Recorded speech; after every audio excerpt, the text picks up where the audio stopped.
सब फर्टिलिटी के यूजुअली क्या कॉजेज होते हैं यहाँ? या तो अंडा बनाने की सलाहियत में कमी है या अंडा अच्छे से नहीं बन रहा। हमारे यहाँ बड़ा कॉन्सेप्ट है और मिथ्स भी हैं कि अगर आपने फॉरेन कंसीव नहीं किया आपके यहाँ बच्चा नहीं होगा। पीक एज टू कंसीव वो आपकी 20 to 35 है। कोई भी कॉन्ट्रासेप्टिव मेथड आपकी फर्टिलिटी को अफेक्ट नहीं करता। What is the ideal gap? Birth to birth at least 3 years का गैप होना चाहिए।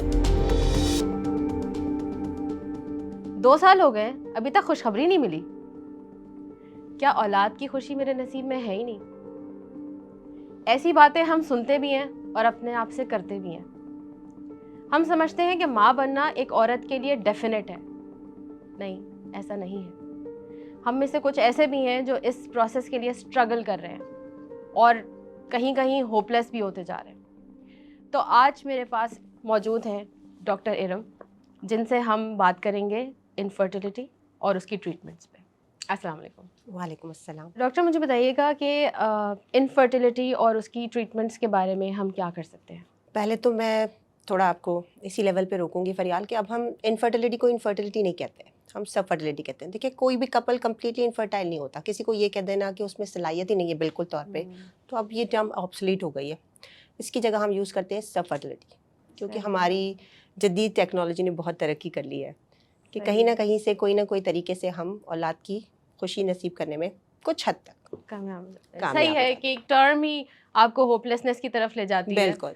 तो पहले ही उसके जो उसका एक तासुर ही ऐसा पड़ता है कि आप कि कभी कंसीव ही नहीं कर पाएंगे। बिल्कुल बिल्कुल।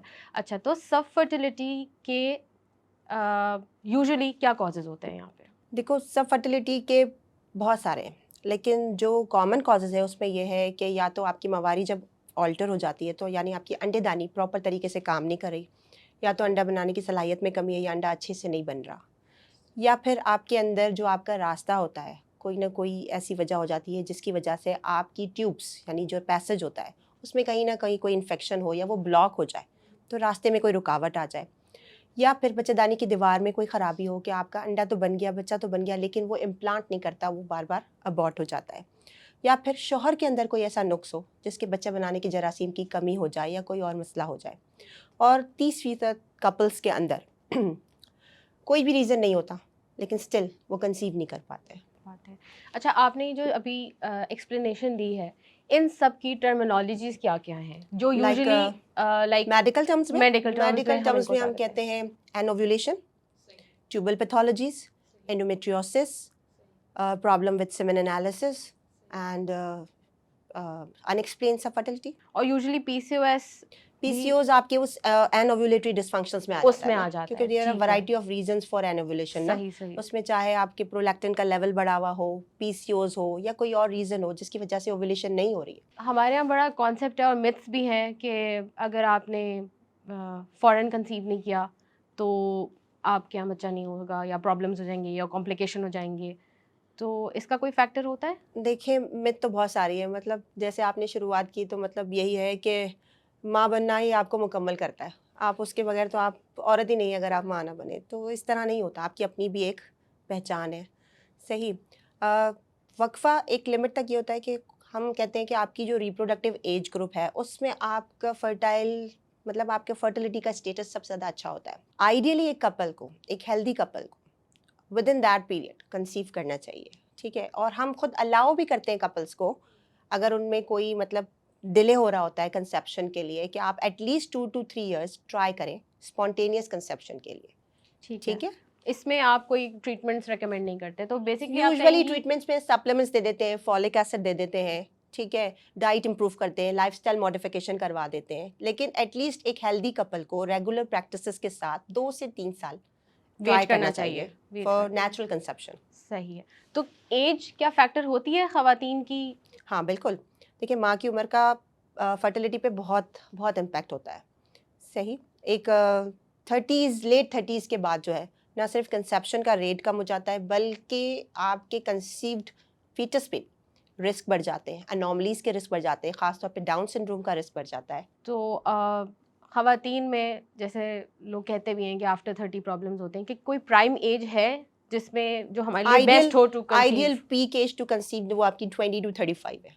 बियॉन्ड लेट 30s में आपके साथ कॉम्प्लिकेशंस बढ़ जाते हैं। एंड व्हाट इफ 35 के बाद कोई देखिए एक्सपेक्ट ऐसा करे? नहीं है कि खवातीन कंसीव नहीं करती, वो कर पाती हैं, ऐसे तो खवातीन 45 में भी कंसीव करती हैं, बिल्कुल ठीक है ना, लेकिन उस कंसेप्शन के साथ कॉम्प्लिकेशंस भी तो बढ़ जाती हैं। सही है। तो कौन सी ऐसी चीज़ें हैं जिनका ख्याल रखना चाहिए इन खवातीन को जो सेहत लेट का ख्याल प्रेगनेंसी? रखना चाहिए, अपनी डाइट का ख्याल रखना चाहिए, लाइफस्टाइल आपकी जो इरेगुलर हैबिट्स हैं लाइक स्मोकिंग वगैरह ये अवॉइड करनी चाहिए, स्ट्रेस अवॉइड करना चाहिए, मोटापा नहीं होना चाहिए। मैं इसी सवाल पे भी आ रही थी कि यूजुअली एक और सब फर्टिलिटी का कॉज जो बहुत लोगों को कहा जाता है कपल्स को, वो स्ट्रेस भी कहा जाता है। स्ट्रेस और ओबेसिटी आजकल लीडिंग कॉज है। और ये है वाकई में कॉज है? देखिए हमारा जो रिप्रोडक्टिव सिस्टम है ना वो हार्मोन डिपेंडेंट होता है, ठीक है। हमारे सेंटर्स होते हैं ब्रेन के अंदर जो हमारे हार्मोन्स निकालते हैं, जो रेगुलेट करते हैं हमारे साइकिल्स को भी और हमारी फर्टिलिटी को भी। तो अगर कोई भी ऐसी चीज़ जो हमारे इन ब्रेन के एरियाज को डिस्टर्ब करेगी, चाहे वो स्ट्रेस हो चाहे कोई भी और चीज़ हो, तो वो डेफिनेटली आपकी फर्टिलिटी को भी अफेक्ट करेगी।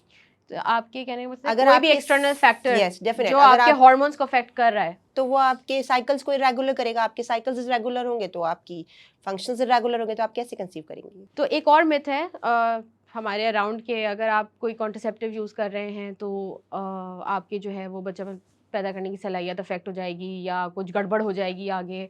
और मैं किसी और की क्या बात करूं, मैं अपनी बात करूंगी कि मुझे ये चीज़ बहुत वो की गई थी कि अभी कुछ ऐसा मतलब यूज़ नहीं कर लेना, कोई मेडिसिन यूज़ नहीं कर लेना, वरना वो बहुत आगे जाके प्रॉब्लम करेगा। प्रॉब्लम करेगी, बच्चा बनाने में मसला होता हाँ है। हाँ, तो नहीं इसके ऐसा बारे में नहीं है, क्या ये तो ख्याल है? हमारी जो है हमें आइडियल बेबीज़ के बीच में गैप चाहिए होता है, तो उसके लिए कॉन्ट्रासेप्शन का यूज़ ज़रूरी है। डिफरेंट तरह के कॉन्ट्रासेप्शंस आते हैं हमारे पास, इंजेक्टेबल्स आती हैं, मेडिसिन्स आती हैं, इम्प्लांट्स आते हैं, इंट्रायूट्राइन डिवाइसेस आती हैं, ठीक है। सबके आईयूडीज साथ जिनको कहा जाता है। आईयूडीज, ठीक है। सबके साथ जो है ना बेनिफिट तो सबका यही है कि कॉन्ट्रासेप्शन देती हैं, कुछ इमीडिएट देती हैं, कुछ थोड़ा सा मतलब ये आपने रेगुलर बेसिस पे उन पे कंप्लाइंस होना चाहिए, कुछ आपको लॉन्ग टर्म कॉन्ट्रासेप्शन देती हैं ईयर्स का। लेकिन क्या ये सब लेकिन फर्टिलिटी कॉज करती हैं? नहीं, देखो कोई भी कॉन्ट्रासेप्टिव मेथड, चाहे आप मेडिसिन ले लो, इंजेक्टेबल ले लो, इम्प्लांट ले लो, आपकी फर्टिलिटी को अफेक्ट नहीं करती। नहीं करती है।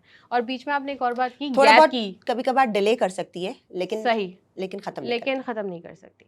एक आपने गैप की भी बात की, तो what is the ideal gap? देखो आइडियल ये है कि बर्थ टू कंसेप्शन आपका 2 इयर्स का गैप होना चाहिए मिनिमम, और birth to birth at least 3 years का गैप होना चाहिए। वो माँ और बच्चे दोनों की सेहत के लिए यानी जरूरी है। आपके बच्चों की बर्थ डेट्स में 3 इयर्स का गैप आइडियल है वो 3 इयर्स का गैप हो, और जब भाई आप बहनों कंसीव में। कर रहे हैं, यस, जब और कंसीव कर रहे हैं। आपका लास्ट बेबी 2 इयर्स हो, देन यू स्टार्ट कंसेप्शन, तो 2 इयर्स का गैप होना चाहिए birth to conception.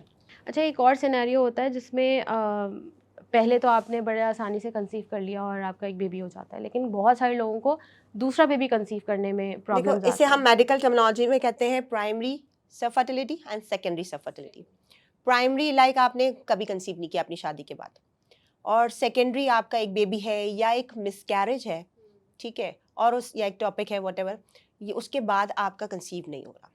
Majority causes दोनों के सेम होते हैं, ठीक है ना, लेकिन ज़्यादातर सेकेंडरी सब फर्टिलिटी जब होती है कि डेफिनेटली आपकी कोई ट्यूबल पैथोलॉजी हो जाए या आपको पीसीओज हो जाए, एनोवुलेशन हो जाए, सही है। ठीक है ना। लेकिन इसमें कोई ऐसा फैक्टर होता है कि जिसमें हम फिर उसी पे फोकस करते हैं? हाँ डेफिनेटली आप कॉज तो आइडेंटिफाई करोगे ना। आप अगर आपकी एक चाहे डिलीवरी हुई हो या एक मिसकैरेज हुआ हो, उसकी डिलीवरी के प्रोसेस में जाते हैं, मिसकैरेज के बाद डीएनसी होती है, या फिर आपको कोई रिपीटेडली इन्फेक्शन रहता हो, तो सेकेंडरी में हमारे पास ज़्यादातर चांस जो है ना ट्यूबल पैथोलॉजीज का आ जाता है। तो फर्टिलिटी ट्रीटमेंट्स में हमारे पास यहाँ पे क्या क्या ऑप्शंस अवेलेबल हैं? देखो लेटेस्ट के हिसाब से अगर देखें तो फर्टिलिटी ट्रीटमेंट में हमारे पास मेडिसिन आती हैं, इंजेक्टेबल्स आते हैं जिससे हम ओव्यूलेशन कराते हैं, स्पेशली एनोवुलेटिंग फीमेल्स के अंदर। और अपार्ट फ्रॉम दैट अगर इन मेडिसिन और इंजेक्शन से नहीं होता तो फिर हमारे पास टेस्ट ट्यूब बेबी के जो ऑप्शंस आते हैं एडवांस असिस्टेड रिप्रोडक्टिव टेक्निक्स में, जिसमें हमारे पास आईयूआई जिसे हम इंट्रा यूट्राइन इंसेमिनेशन कहते हैं, या आईवीएफ जिसे हम इन विट्रो फर्टिलाइजेशन कहते हैं, ये ऑप्शंस अवेलेबल हैं। लेकिन आईवीएफ में तो लोग ये कहते हैं कि तो हमारा बच्चा ही नहीं है और इस तरह की बातें देखो करते हैं। ऐसी मिथ्स हमारी कंट्री में बहुत बहुत है कि ज़्यादा भाई है। हम कोई रैंडम सैंपल उठा के, और लेकिन ऐसा नहीं है। देखो ये एक मिथ है। डेफिनेटली जो हमारे फर्टिलिटी सेंटर्स हैं और जिस तरह की टेक्नोलॉजीज़ हैं और वो जो यूज़ कर रहे हैं, वो पेशेंट का ही एग लेते हैं और पेशेंट का ही सैंपल लेके उसको सेंट्रीफ्यूग करके उसको ऑप्टिमाइज करके एम्ब्रियो बना के फिर ट्रांसफर करते हैं। और ये सारी चीज़ें वो पेशेंट को दिखाते भी हैं, उनके सामने ही करते हैं। वो कहते हैं हमारे आप सेंटर्स पे आएँ और इस तरह से आप अपनी विजुअलाइजेशन के अंदर ही ये सब देखें। तो साइंस ने अगर तरक्की कर ली है तो हमें उससे हमें फायदा भी उठाना डेफिनेटली होना चाहिए। चाहिए, बिल्कुल। ठीक देखें, है। और इसमें आईवीएफ और आईयूआई में यूजुअली मल्टीपल प्रेगनेंसीज का भी रिस्क चांस बढ़ होता जाता है। देखिए, उसमें क्या होता है कि अगर हम 2 से 3 एग बना के उसको इम्प्लांट करते हैं ना, तो जब आप अगर वो सारे सर्वाइव कर गए तो आपको मल्टीपल प्रेगनेंसीज हो जाते हैं। क्योंकि अगर आपने एक सिंगल एग ट्रांसफर किया तो मिसकैरेज हो गया या कोई और इशू हो गया तो लॉस होने का होता है। आप इतना कॉस्ट पे कर रहे हो किसी प्रोसेस को करने के लिए, राइट।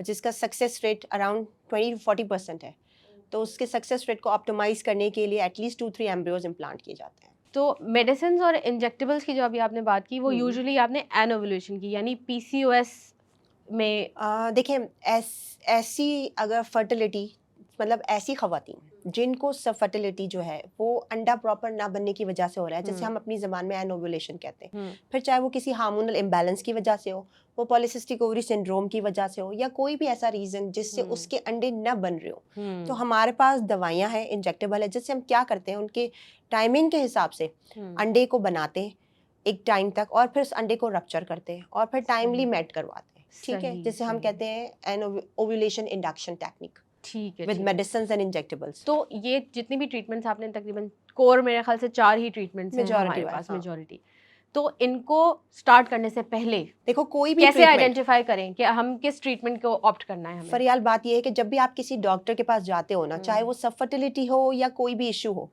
कोई भी ट्रीटमेंट लेने से पहले the important thing is that you need to evaluate yourself. आपको डायग्नोज करना जरूरी है कि आपको फर्टिलिटी है, सब फर्टिलिटी है क्यों। सही। प्रॉब्लम आपके अंडे बनाने में है, प्रॉब्लम आपके पैसेज के अंदर है, प्रॉब्लम आपके अंदर है ही नहीं, आपके हस्बैंड के अंदर है, या कोई प्रॉब्लम नहीं है, सब कुछ ओके है। सही। तो injudicious use of medicine is not good ना। तो इट्स बेटर कि आप अपने आप को मुकम्मल तरीके से इवैल्यूएट करें। Once you evaluate yourself then you take treatment. सही है, पहले कॉज आइडेंटिफाई कर लें। देखिए, ये मालूम होना जरूरी है ना। देखिए, हमारे यहाँ बहुत ही जो है ना रैंडम प्रैक्टिसेस हो रही हैं कि आप हर कोई भी पेशेंट आपके पास आता है, कंसीव नहीं हुआ, चाहे 6 महीने हुए हैं, 5 महीने हुए हैं, उनको जो है ओव्यूलेशन इंडक्शन की मेडिसिन मिली हुई है without any investigation, without detection, कि वो उनको नीड भी है या नहीं है। ठीक है, और पेशेंट को भी चाहिए कि वो अपनी अवेयरनेस, हमारे मुझे ऐसा लगता है कि हमारे हेल्दी कपल्स को अवेयरनेस होनी चाहिए कि पहले तो उन्हें अपना एक टाइम लेना चाहिए कि आप वो स्पॉन्टेनियस कंसेप्शन के लिए ट्राई करें। उसके बाद भी अगर आप कंसीव नहीं कर रहे हो तो when you go to the doctor, आप अपने आप को पहले प्रॉपरली इवैल्यूएट कराओ। ठीक है, आइडेंटिफाई करें कि आपकी सब फर्टिलिटी किस लेवल पे है और क्यों हो रही है, देन टेक ट्रीटमेंट। क्योंकि ये ट्रीटमेंट्स वाकई लोगों को हेल्प कर रही हैं और काफ़ी ऐसे केसेस जो बिल्कुल आखिर में हार जाते हैं कि अच्छा बस नहीं हो रहा। तो IVF, I know a person जिन्होंने आईवीएफ करवाया और उसके बाद उनके ट्विंस हुए, तो the happiness they got out of it, तो वो एक अलग ही खुशी थी। तो आपके पास किस तरह के पेशेंट्स आते हैं और यूजुअली आपके पास भी कोई सक्सेस स्टोरीज हैं इस तरह की? हाँ, देखो, वैसे तो सब फर्टिलिटी के लिए आजकल पेशेंट इतने कॉन्शियस हो गए ना, बस उनकी शादी को जो 5-6 महीने होते हैं ना, वो सो आ जाते हैं। ठीक है ना, तो इनिशियल तो हम उनको सप्लीमेंट्स पे छोड़ देते हैं और उनको काउंसल करते हैं रिगार्डिंग दैट कि वो एक पर्टिकुलर टाइम लें।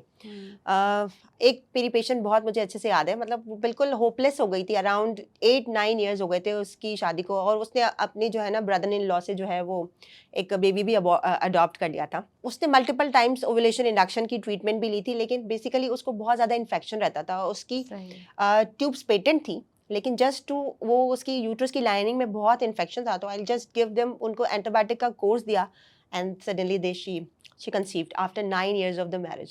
तो ये देखिए ना, आपने कॉज को पकड़ा उसकी, और बिलीव नहीं करोगी फरियाल, उसने अपना फर्स्ट कंसीव किया, उसके बाद उसका सेकंड कंसेप्शन स्पॉन्टेनियसली हो गया विदाउट एनी ट्रीटमेंट। माशाल्लाह माशाल्लाह। तो कोई भी चीज़ नामुमकिन तो नहीं है। देखिए, नामुमकिन तो नहीं है। हाँ। So impossible तो खुद कहता है impossible. Impossible. Thank you so much, Dr. Iram, for coming. It was pleasure talking to you. इतनी एडवांसमेंट्स के बावजूद, इतनी ट्रीटमेंट्स के बावजूद, sometimes it happens कि आप माँ नहीं बन पाते, लेकिन कभी ये मत सोचें कि आप एक मुकम्मल औरत नहीं हैं। Motherhood is not your identity. अपने आप को पहचानें, खुश रहें और लाइफ को एंजॉय करें और ख़ुद पे फोकस करें। Thank you so much from this episode. अगर आपके पास कोई इस तरह की स्टोरीज़ हैं तो ज़रूर शेयर कीजिएगा, कमेंट कीजिएगा और लाइक और सब्सक्राइब करना बिल्कुल मत भूलिएगा। Thank you. अल्लाह हाफ़िज़।